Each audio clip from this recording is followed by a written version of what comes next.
Hello and welcome to your new apartment home. We'll be going over a few keynotes with you to make sure that you're settling in comfortably and you have a good grasp on all the appliances and everything you need to know about your new home. One thing to note about your gas stove is that the ignite is actually at the bottom, and then once it's on like this and you hear the clicking, you'll be able to adjust the settings, and then just make sure you turn it all the way off when you're finished. So for your microwave, you also have the vent and the light settings. So what you can do is you can flip between high, low, and off. Same for the light, you can just do high, low, and off.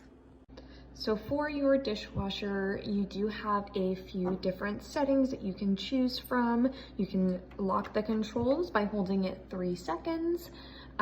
You can also do different settings with the dry and the wash temperature, and then whenever you're ready, just press the start button. If you need to cancel the cycle for any reason, you can also hold the start button down for 3 seconds.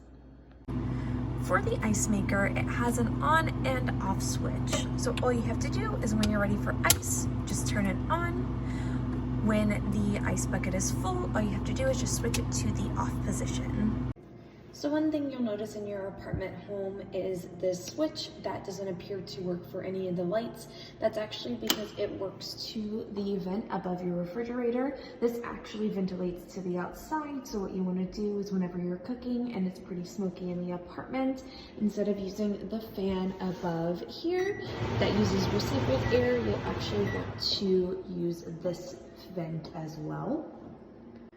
When it's on the on position as well, you're not going to really be hearing noise, but it is on, it is working.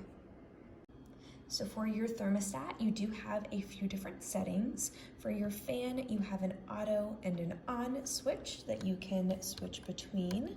You have the heat and cool option as well. In order to increase or decrease the temperature, all you have to do is push on the arrows. If you need a more detailed description about how to use your thermostat, please let your leasing associate know and we can send you over the instructions. So for your washer, you have your fabric softener dispenser here, your bleach section over here.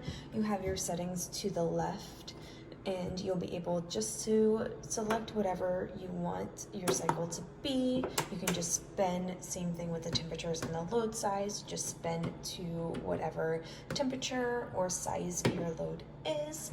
Whenever you're using the fabric softener as well, you can use the deep rinse option. And then whenever you're ready, just press the start button.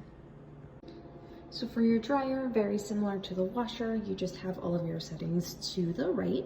So what you can do is just spin to whichever setting you want and then press start. But before you start the load, just make sure that you double check your lint trap, which is in the front of the dryer. So just pull it out, make sure that it's clean, and then put it back, and you're ready to go.